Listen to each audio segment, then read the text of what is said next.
Hello, everyone. I hope you're doing very well today. And welcome to today's webinar, Translating Community Impact into Business Value. My name is Nikhil Sharma, and I'm the host today. And I'm very much happy to be hosting a few of my very incredible community leaders as a guest. Before beginning, I just want to start with, as a customer experience, which continues to define brand loyalty. Today, online communities have become true growth engines for organizations, for bigger organizations, for SMEs and bigger companies, I would say. But with that evolution comes the need to show how these communities drive measurable business outcomes. And that's what we will explore today. I am happy to be joined by incredible community leaders. First of all, let me welcome Yurii Lazaruk. Yurii is a strategic community architect and consultant with over 10 years of experience in industry. Amazing. He partners with startups and fast-growing companies to build impactful, trust-driven communities that deepen customer relationships, increase engagement, and drive sustainable growth. Welcome, Yurii. And our second esteemed guest, Tim McDonald. He is a seasoned community strategist with over 17 years of experience building and nurturing online communities. Wow. Currently serving as community manager at Raptive, he brings extensive expertise from his previous role at HuffPost and his experience with notable brands, including No Kid Hungry and Cinnabon. Thank you so much. That it's been incredible being here. Thank you both of us joining us today.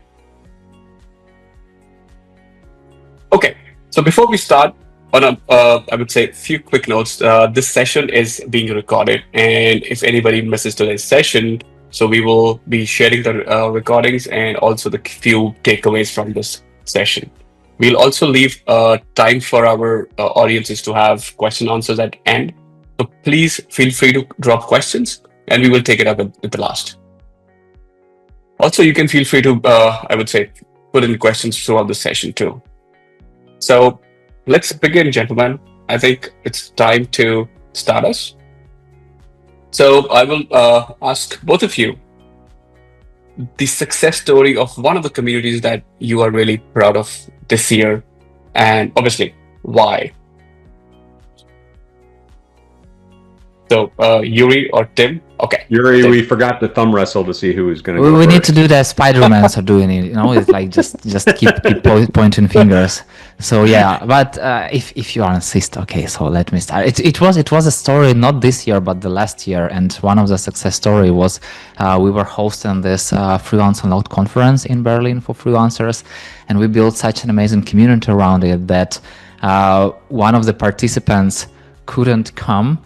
And because of health or whatever, like something didn't was okay with the stars, and he gave feedback. It was the best conference ever. I didn't join, so it was so fun. So it was such a strong community around the conference, before the conference, during the conference, and after the conference, that it was enough. Just to have this community, and even without being there in person, he liked it very much. And can you imagine what happened with those people who were there in person? So yeah, it's kind of like a success story, I can call it. I would say it's like love story, something like that. Tim, what about you? Well, I think my success story is a little bit different. It's when I was at HuffPost, and the original concept that the executives formed HuffPost Live for was to get our audience members from commenting to be on-air guest. And so it took me about 2 months to get one of our commenters to be an on-air guest, which you would think would be the success story, but it was actually what happened right after that is I kept asking, thinking it would create a windfall of other community members wanting to be on air guest, and none of them wanted to, and the one that was on wouldn't do it again. And I learned why, and then I had to go to our executives and tell them that they were wrong in their assumption, and opened up a new avenue for us to get guests through our blogging network. So that's why I always like to say that even if you experiment and fail, it's never a failure if you learn something from it. Great. I think there are a lot of things which happen all across your career's experience, and that's the way I think people like you can share what live things really, I would say, what happens for organizations or for new startups. They can really learn from such stories. That's so nice to know that, you guys. Thank you so much for that. And I think let's move on. I think to to set the stage by defining what exactly we mean by business value.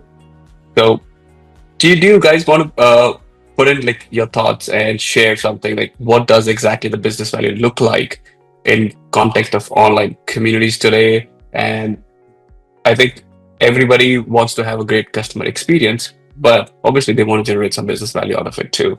And that way we have our loyalties, we make our brand more loyal to everybody, we make sure that people are being served in a very intelligent way. So open to you guys.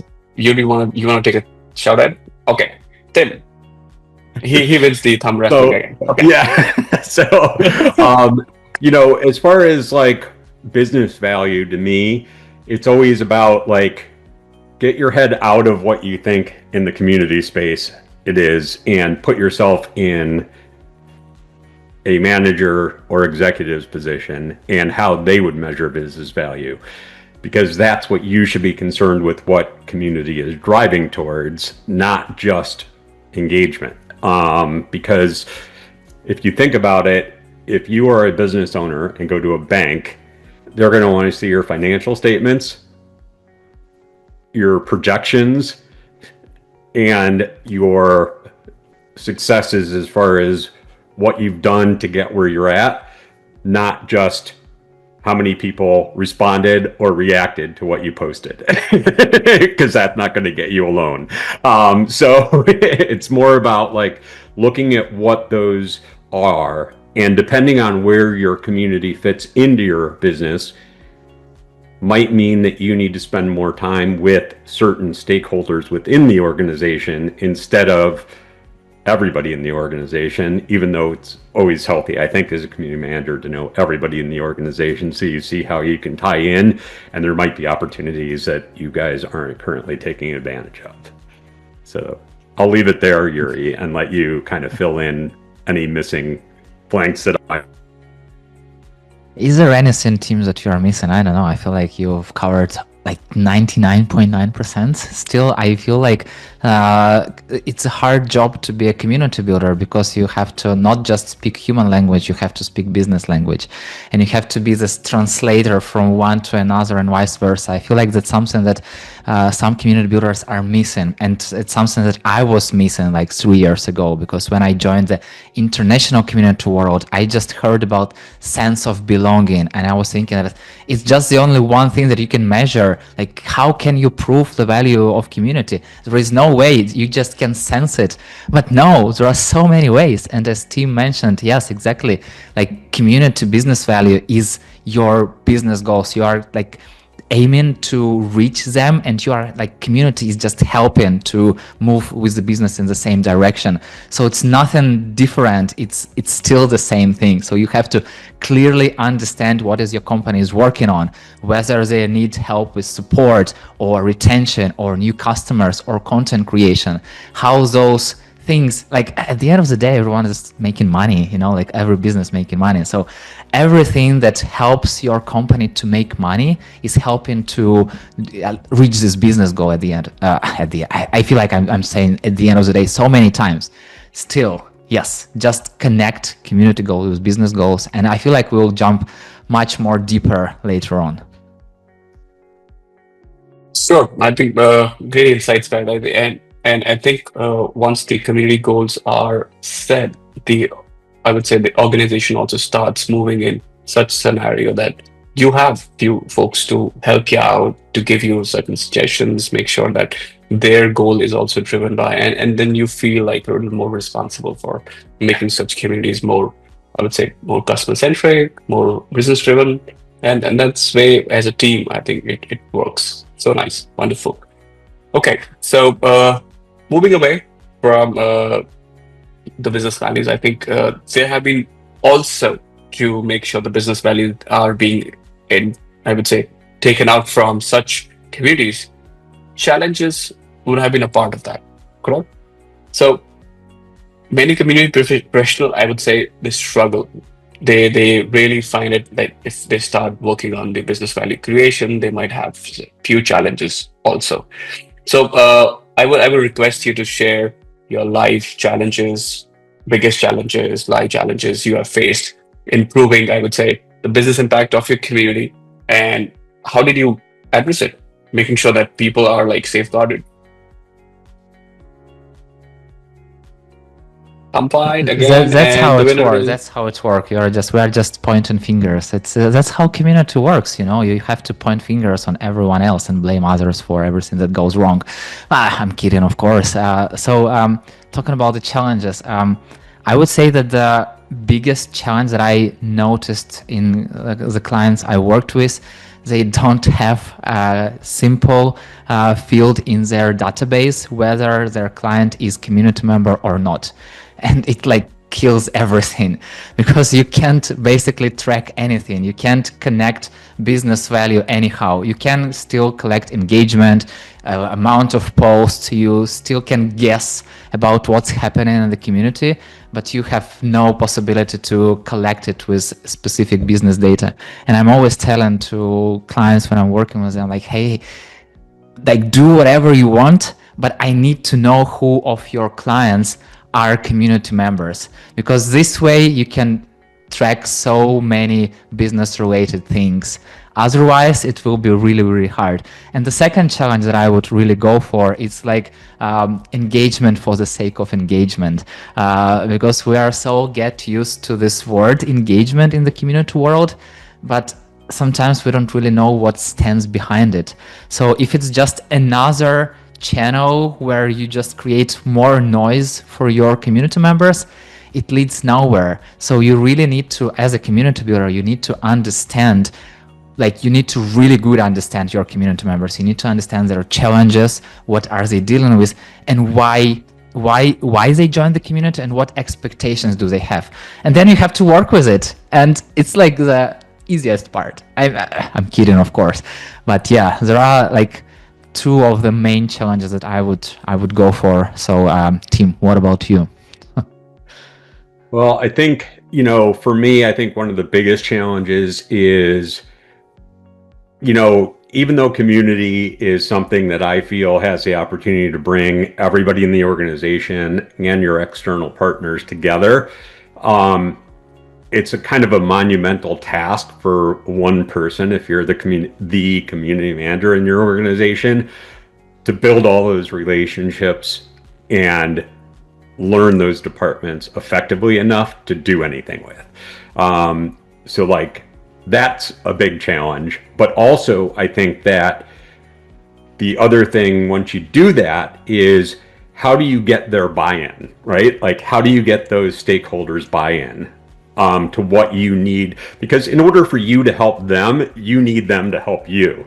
And I think what I've learned is I've always looked and approached this as, when I go to somebody, if they're hesitant or resistant, is look at it and think, okay, how can I do this and test it in a very small way that's not going to take up a lot of their resources, but get a commitment from them. If I can prove that this is going to work the way I think it's going to work, that they will make a larger investment in it, so that then it's not coming out of my budget and my resources, it's coming out of theirs, because I'm helping them with the community to help their department. And so I think those relationships, and then I think the challenge always being like, from a strategic standpoint, when you're dealing with people that aren't necessarily inviting you in to their department, is how do you think about it in a way that you can test it in a very small way, prove the concept,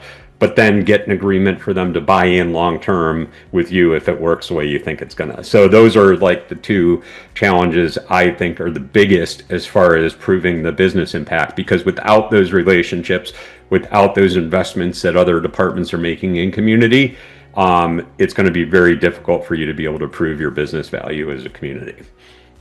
Tim, to your point, I remember one of my friends. I'm sorry, I forgot the name, but it was someone told that when you are asking about budget, you have to kind of like win this budget. You have to show like how it works. You have to start small and then incrementally go forward instead of like, I can do anything, I don't have any budget.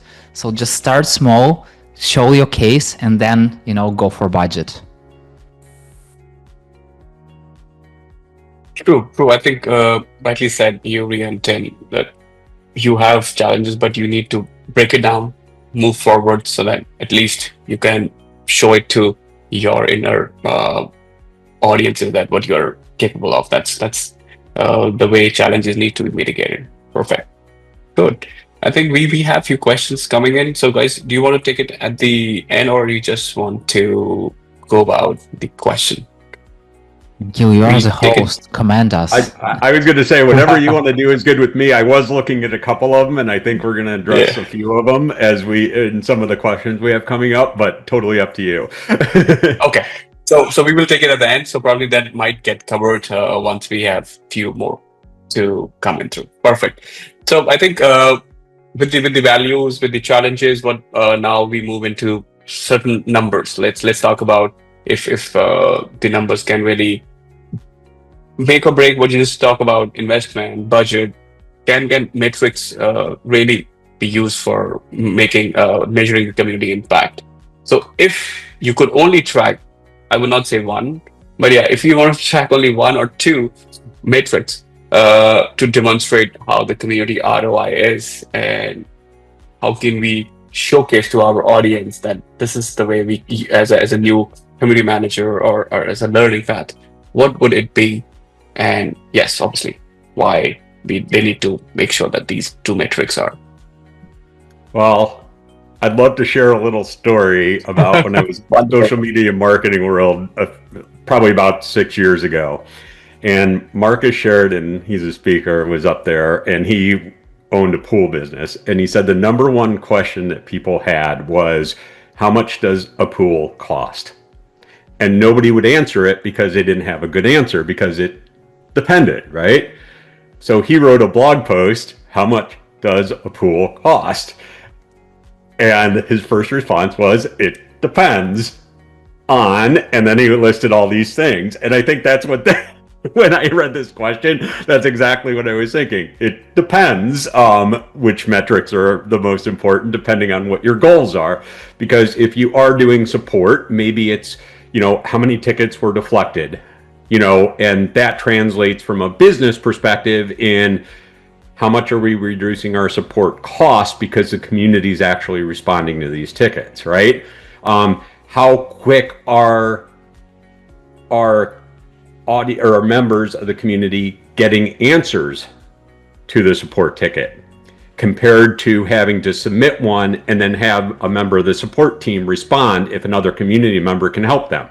You're cutting down the time in getting the responses.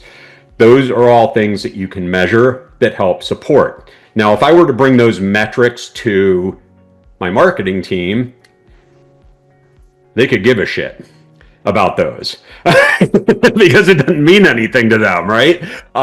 So the marketing, the sales, the support, the learning, all that is going to have different metrics. So I'm not saying that there's one or two across the board that will work for every situation in a community, but I think you can easily identify one or two that work for your particular instance in your community. Because I think if you start trying to measure too many things, it just gets too messy, too confusing, and too complicated for somebody outside of community to actually understand what you're doing. We recently had a community ROI conversation with Nicola Earl, and she told that she's trying to tie her metrics to other team metrics. And I feel like Nicole Saunders told pretty much the same thing. So coming back to what Tim just said, it depends. Yes, it depends. It depends in what team you are sitting on. And also, at the end of the day, by helping those teams reach their goals, their metrics, their KPIs, you are helping business to move forward. And like, if we are watching like on the very top, like if we just watch at the community from space or the business, at the end of the day, it's all about money. So I would really look for what is the difference in either money making or money saving with people who are members of a community and people who are not members of the community. Like, what is the difference in retention? What is the difference in subscriptions? How much money per user do they make? How many new customers? Like, if we can track referrals, how many referrals came from the community? Like, everything that you can tie to money. But at the end of the day, even if we are talking about marketing, like user-generated content, amount of reach, amount of traffic to your website, it's also kind of like money-generating metrics. So yeah, to be very short, it depends. So yeah.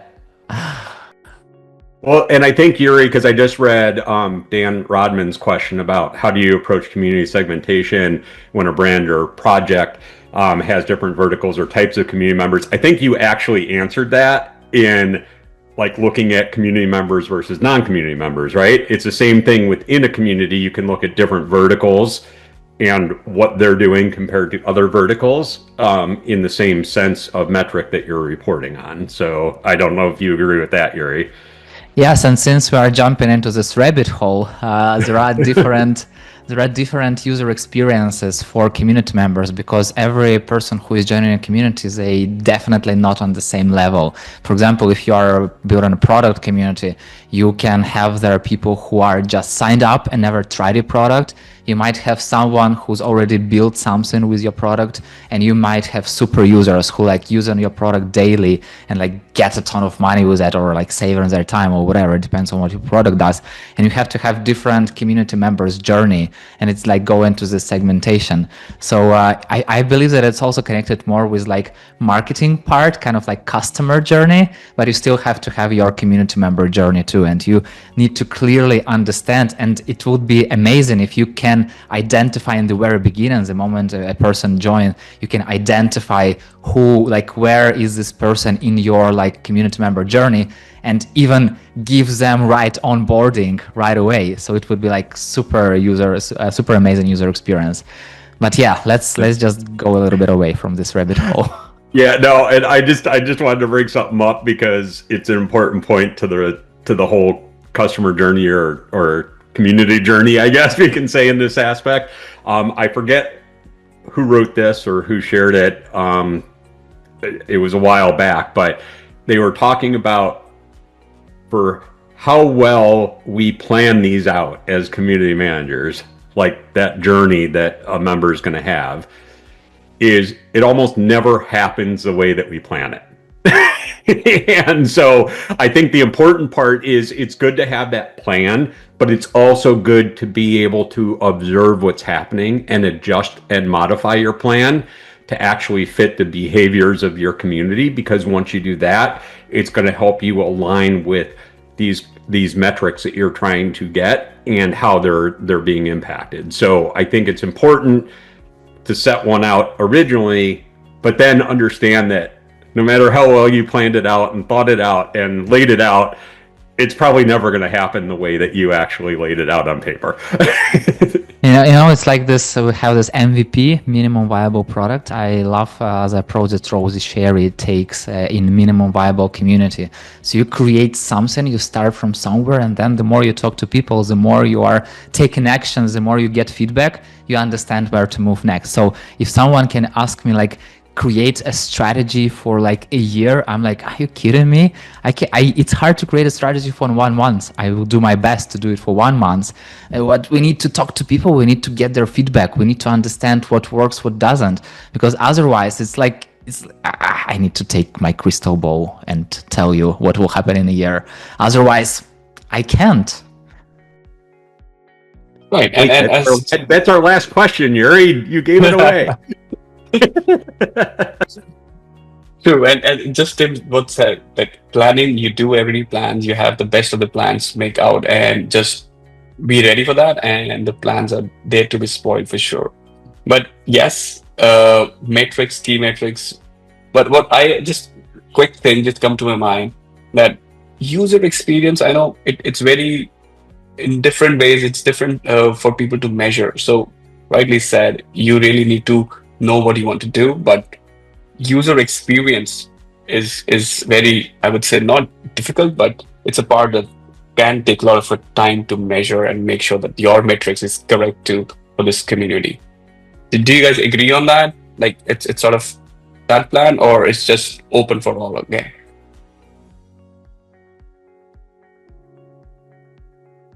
I hope it worked. Pointing out, team.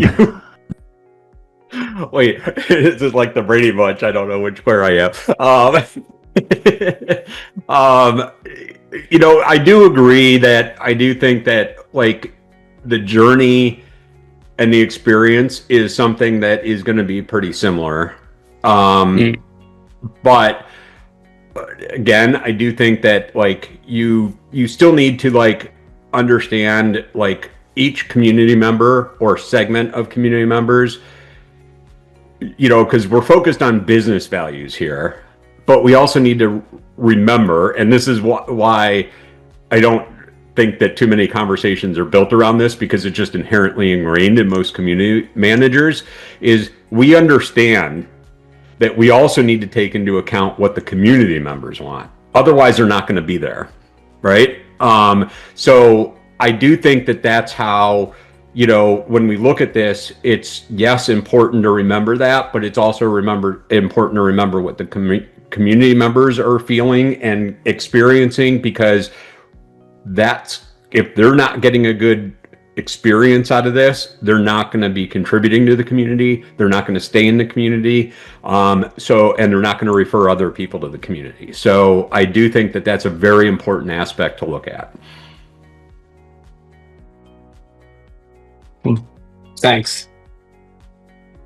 Okay, so we move on. I think there's a lot of metrics, but there's no right metrics. So okay, I can really feel for that, but it's okay.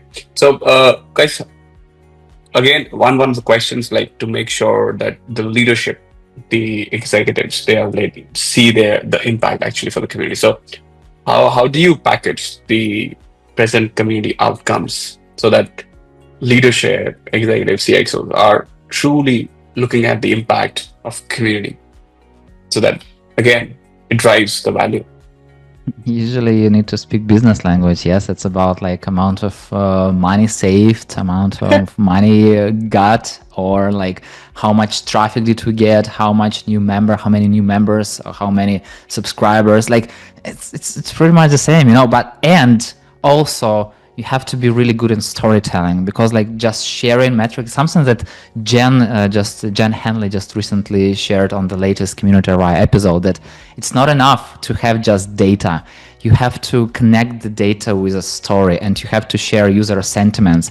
If they showed somewhere, they made a post of how they love your community, or how fast they received their answer, or like something like that, you always have to share data, share points that you collect, and those feedback and those stories.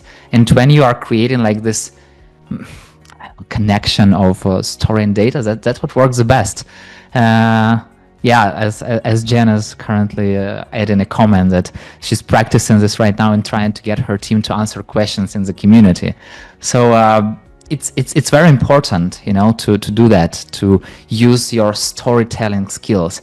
And you also need to understand, you need to speak the same language with your management. You need to interview them as your community members on what are their expectations, what do they want. Because, sometimes, of course, if we're talking for some big companies that understand the community and the business value behind, it works. But when you are speaking to some like medium-sized businesses or small businesses, they are creating communities because they heard that it's something that you need to create, and they have no idea what to do with it.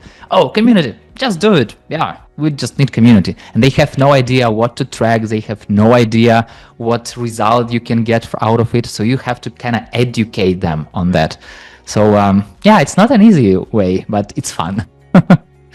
Well, and I would I totally agree that I've always said that we need to become translators. Not like you're learning Spanish or French or, Chinese or anything, Mandarin or anything like that. But it's all about like understanding who you're delivering these metrics to and how they speak.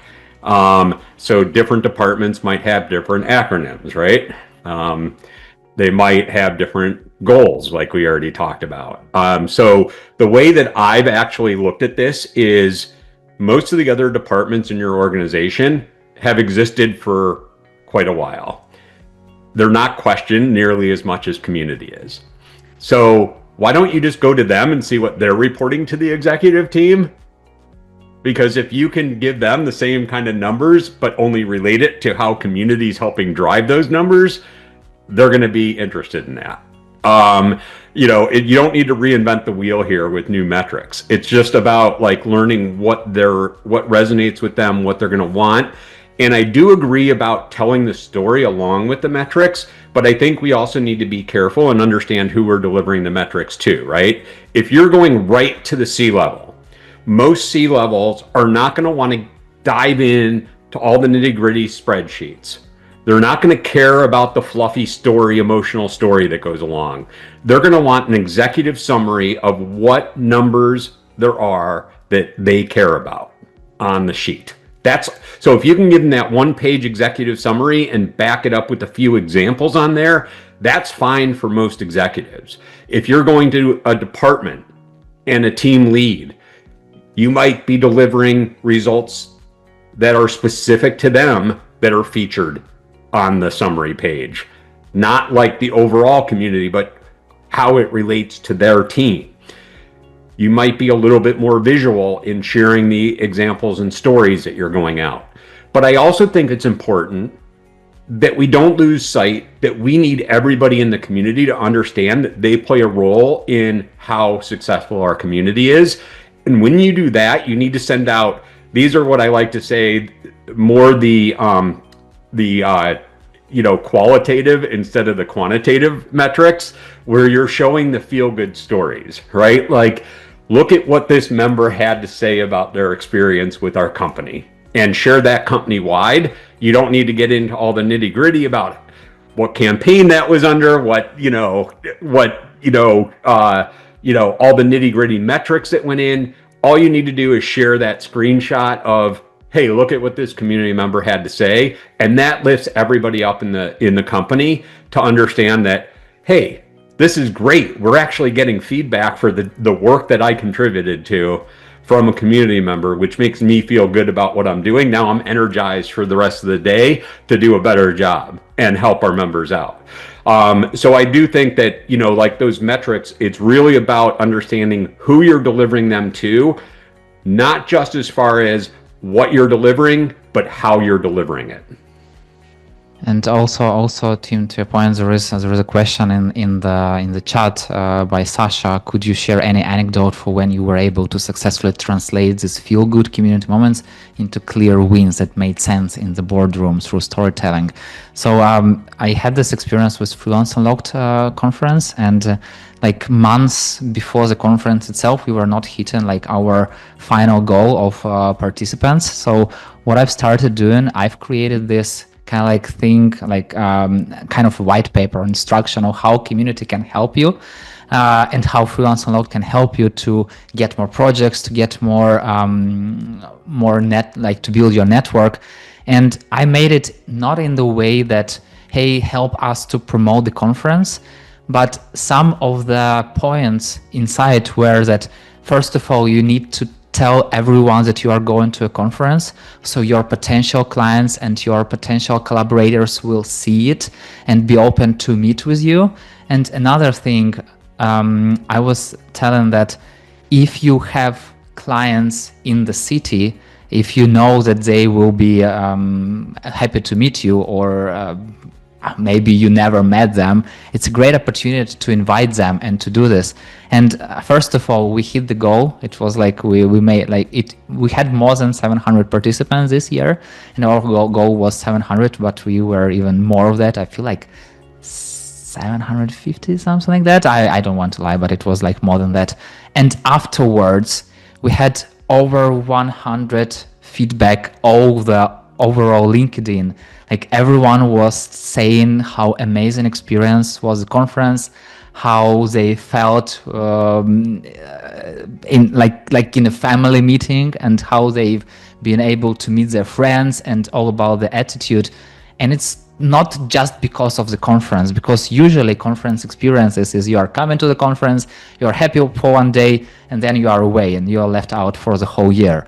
But because of the community that we are building around the conference, it's never-ending experience. You're always with Freelancermap, you're always there. And yes, like it was another quantitative, qualitative, and storytelling metrics, because it's not just me saying how people love the conference and how they love the community, but it's them saying like, go watch it yourself. So it was rather easy, I would say.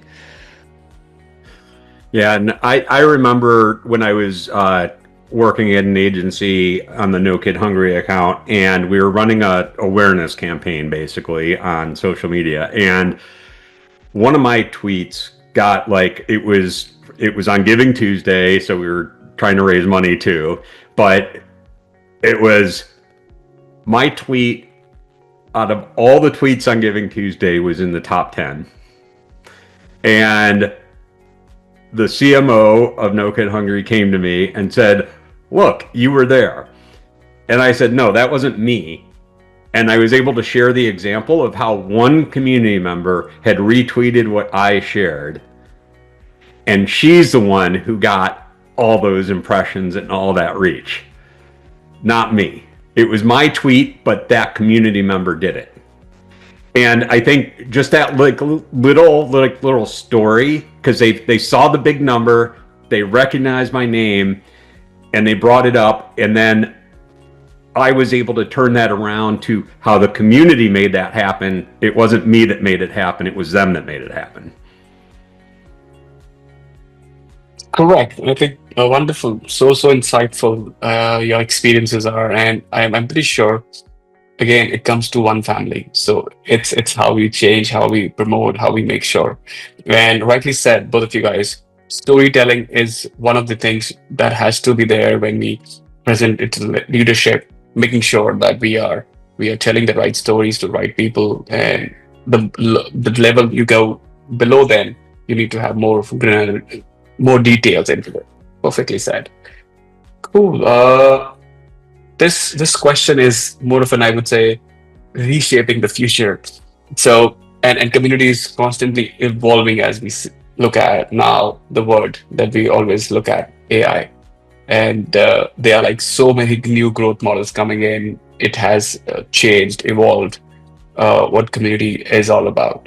So yes, any emerging trend that you think will reshape and how we are delivering the community in next couple of years, AI. So guys, I really spilled the beans, but again, it's open to you. What's that's gonna happen? How do you think that this will look like in future? I can already tell by the questions that were coming in, and just on other conferences and other industries I've been at, this is going to be the hot topic this hour. But I do think, for me, I do think AI presents a huge opportunity for community managers. But we need to remember it's just a tool, right? It's not going to do our work for us. It's going to help us do our job more effectively and quicker.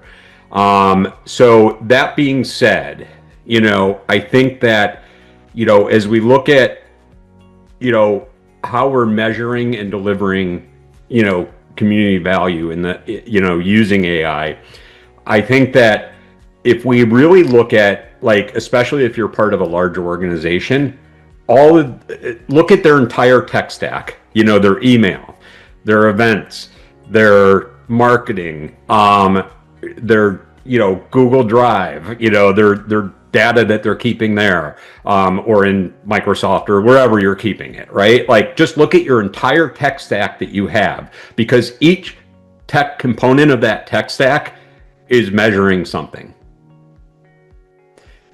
it's almost impossible, unless if you are a brilliant engineer as a community manager, to go through and try and tie all those systems together, right? You have a whole tech team that's probably working on putting those together. So, to think that one person's going to come in and be able to do that is not realistic. But I do think if you get it trained with AI, you can start putting in prompts that deliver outputs that you were never able to get before in ways that are much quicker and efficient than ever before. So we can actually I'm just using this for an example, right? But let's say, we had 200 people attend this event. We ran this marketing campaign, and we have a support team doing this. I want to know, let's just say how many people submitted a support that went to this event, that weren't able to get an answer through our marketing team and get the output of that using AI. Because if you were to do that, it would take you hours upon hours, if not days upon days, to be able to pull that information together. If you train your AI agent on doing all this, you can actually just put in, develop some custom prompts and create new ones to be able to deliver reports that you were never able to get before. So I think that's going to be the future of where we're going to see this. And it's just going to become, like, right now it sounds intimidating to do, but I think in 1 or 2 years, this is just going to be common activities that we're doing as community managers. I was like, all the time, team, that you were talking about this AI thing, I was thinking like what it really means. I mean, like the AI, because yes, it helps us to deal with all the data that we have faster, and the world is speeding up, and I feel like communications are speeding up and everything is speeding up. Still, to really build good human connections, you can't run, you can't build human connections while running. That's exactly why people go to dinners together, why they go to meetings, why they have some coffee chats. You just can't speed it up, you just can't build relationships with using AI. So AI will really save you time on all this routine stuff that will improve your decision-making skill. And you will have more time to really build human connections, because you don't have to care about the report that you need to make for your team. AI will do it for you. You don't have to care about analyzing all the 200 comments, because AI will make it for you.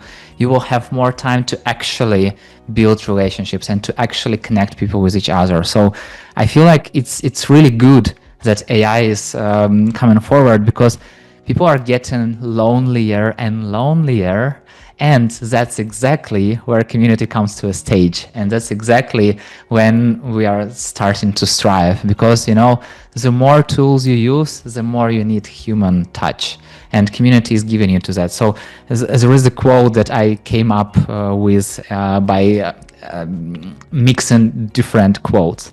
So AI is like trading horses for cars, but we still need to walk. So it helps you to do things faster, but you still have to use your brain. And for example, if you are junior community manager, you still have to learn a lot of things. AI won't do everything for you. But if you are a senior community builder, you have a lot of experience and you know what to look upon. So AI will help you do your job even better. Yeah, I mean, we talk all the time, and it's like, AI, especially when you're using it for content, or this can be, I guess, applicable to any use of AI. It's, the quality of your output is a direct relation to the quality of your input, meaning if you're asking it stupid questions or not very well defined questions, don't expect it to fix all that and intelligently know what you meant and give you good output, right? That's why I think some results are ridiculous, and people are like, yeah, look at AI doesn't know anything. And it's like, well, did you look at what prompt you use, right? I mean, but I think, like, again, back to the thing that Yurii and I are very passionate about, like, we need to be translators, right? We need to understand different languages in reporting metrics. It's the same thing. We need to learn how to speak with AI, how to deal with it, how to interpret the results that we're getting. So, I'm very excited about it, but yet I'm not one of these people who is like jumping all in on it. But I do think that there's so much opportunity here for how it speeds up what we do and the amount of data that it can process. I kind of equate it to when I was a kid and my dad was, at his warehouse, they had a computer room, right? And it was the raised floor with all the cables running underneath. And they had all these, dot matrix printers that were like the size of our desk, right? Probably right now. And it's like, now I carry around this phone, and this is more powerful than what that whole room was. That's what AI is going to do for us. It's just going to be more powerful. It doesn't mean that it's going to replace people. It doesn't mean that it's going to replace jobs. It just means that it's going to allow people to do more effectively. Like very, very simple example. For example, when I'm recording an episode of the podcast, I then use text. I remove all the sensitive information about the names and stuff and put it into AI and ask, like, give me 15 title proposals and 15 description proposals. And I'm not using the one it gives me because, first of all, I had this conversation, so I know what we're talking about. Still, I don't want to go through this conversation once again to come up with the best title and the best description. I just use, like, read what it proposes me, like, yeah, that looks right, I will use it. And usually I also use the mix of, like, different titles and different description. So it just helps me to make this routine stuff faster. But if I weren't a person to have this conversation, or if I didn't hear this conversation, it would be a nightmare because sometimes it has so much hallucination in these answers. I'm like, what are you talking about? It was not even in the conversation.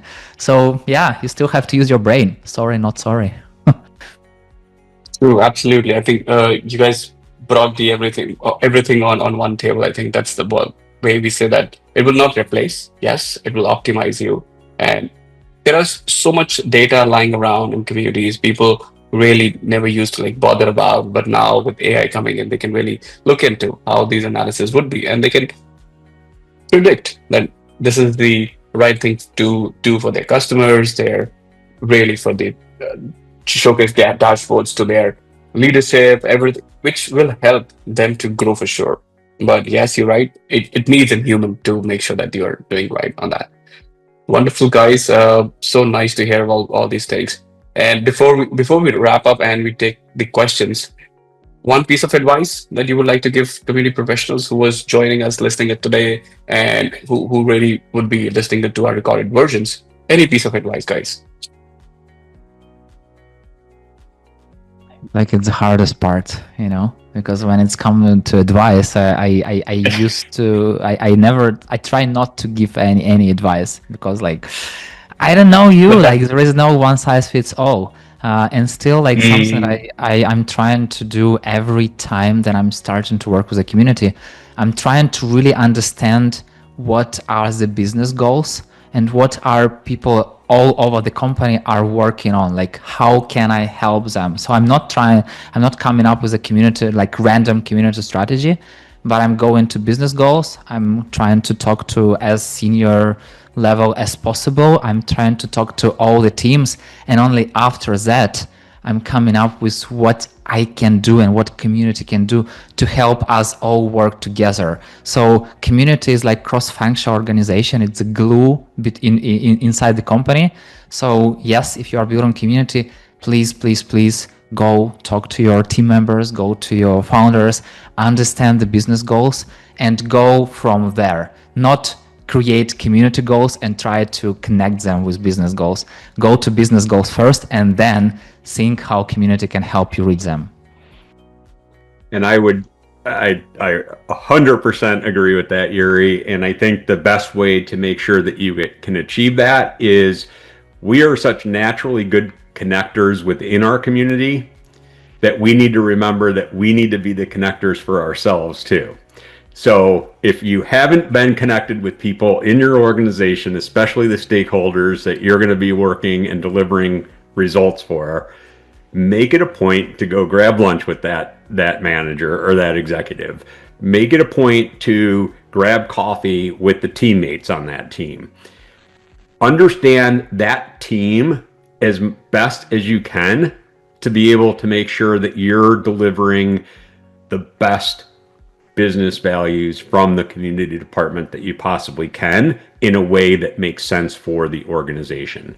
And I do think that once you get that done, right? Like, and I gave the example, like you're helping one team in your company. Let's say that's the case.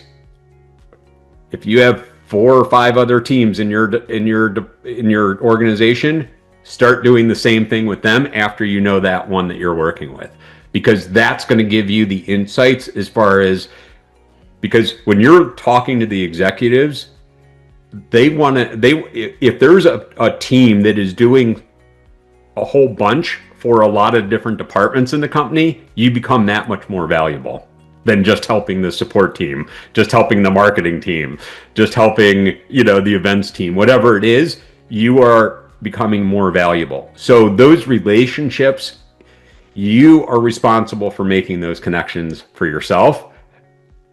Do it. And I'm mostly working with like startups and like medium-sized companies, and there are like not that many people. It's like up to 50 people in the company, and it's not that hard to really go and talk to each of them. Yeah, of course, if you are working with organizations with like hundreds and thousands of people, it's a little harder. So and I know that some people are building internal communities. Okay, good for you. You're already talking to people you are working with. And if you are building external community, you have to still remember that anyway, you are still building an internal community. And the more you know other teams, the more valuable you are to the company, not as just as a community manager, but also as a person who can come up with I call this person like wise CEO, because usually you know everything that's going on in other teams, and sometimes you can come up with really great ideas for collaboration for those teams and how even those teams can help each other. And sometimes they don't have this communication. So as a community manager who are working with external, you are also building an internal community. So please do that. Correct, rightly said. Changes begin at home. So let's start with the internal teams and making feel at home. Wonderful. Thank you, guys. Thank you, gentlemen. And we will quickly take a few of the questions that have been posted. And I think, thanks, Alison, for your question. But we have on a broader perspective answered. So her question was like, she wanted to know how AI is impacting, or will it begin to impact business value goals, and your thought on how community leaders might start to redefine. So guys, do you want to take it again, or you feel like this is AI is like, again, helping more of a optimizing what we do? I think we answered it pretty well. Perfect. Okay. I think from Dan also we answered that. How do you approach community segmentation when a brand or a project has different verticals and type of community members? I think Yurii and Tim both were able to answer that. Wonderful. Question from Jacqueline. She asked that, how do you make a business case for engagement, communication, PR when ROI is more ethereal? I kind of like this one because it's kind of like if you ask marketing what their value is, right? It's kind of the same thing. PR and marketing, I think, are in that gray area of how much can it tie actually back into the bottom line business results that you get. But I think it's the same way that marketing does, right? Like, hey, we are reaching X number of people. This percentage were people that weren't, saw us for the first time. It's our first touch point with them, right? We got X percent to actually get to the next stage in the funnel, in our sales funnel, or enter the sales funnel. PR is the same type of thing, right? Like, how are you measuring it? What are you doing?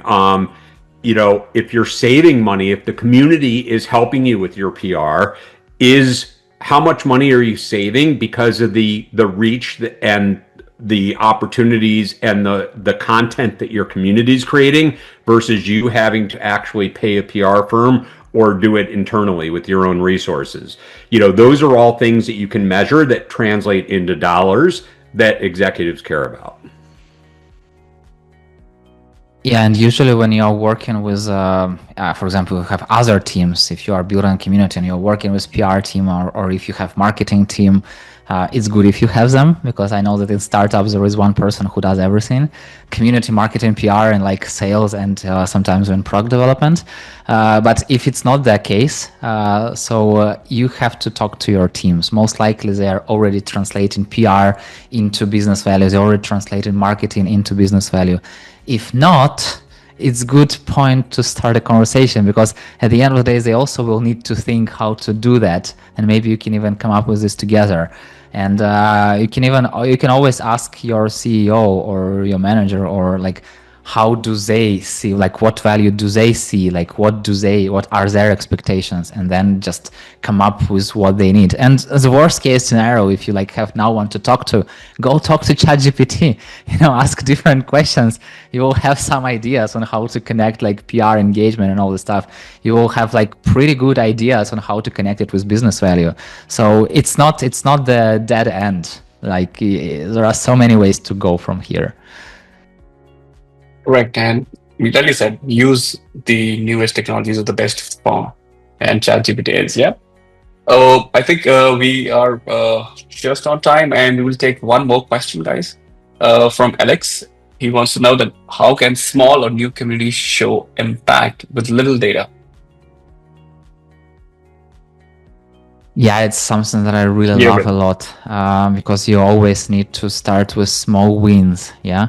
And at the end of the day, for example, if let's go for, it would be great to know what specific community are you talking about. But let's imagine that it's a product community and you are building a product for freelancers, for example. And if you are having like community of 30 freelancers, first of all, you can understand like what are their challenges. You can help them to deal with them.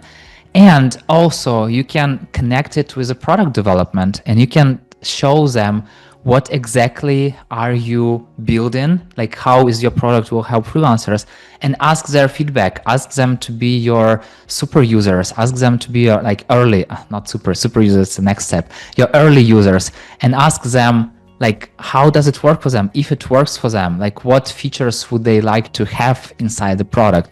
So basically you can use them as a focus group already, and not like I'm using the word use, but like in a nice way, when you are really building product for them. So you are not just asking them to help you and then you just go away with this knowledge and like say them thank you and nothing else, but you are helping them to become better. And who knows better than your real users what they need? You might think you know everything, but users knows better. So it's all up to talking to them and like translating even the small data into good results, into an impact. So yeah, you can do that. Yeah, and I also love the fact of now this doesn't work quite as well internally because they know your numbers, but like externally, it's like, let's say you have 100 people, right? And you got 50 more. If you just say you got 50 new members, that doesn't sound that impressive. If you say you got 50% more new members, that's a whole new, like, look at both of your faces. You just like shook your head, smiled, acknowledged like that right away. And I'm not saying that to blow smoke over anybody or to hide anything, but psychologically, when an executive sees that, their ego gets pumped, right? They're excited about that. So don't ever underestimate how big the numbers are. Sometimes you can look at the percentages and make it sound more impressive. And that sounding, it's not lying. It's not trying to pull the wool over anybody's eyes. It's just psychologically saying, yes, we are having successes with this. Because if you look at it on a percentage basis, we are making huge strides, even though our numbers aren't that big. Correct. Thank you so much, gentlemen. I think definitely great session. And I would really like to thank you, Yurii and Tim, and everyone who has joined us today for the discussion. We'll be sending the recording and the key takeaways very shortly. And also, we have shared feedback form. So if you find time for today's session, please share it. And until next time, keep building the communities that just not only engage, but truly drives the business growth and mitigate your challenges. Have a great day, everyone. Thank you so much. Have fun. See you.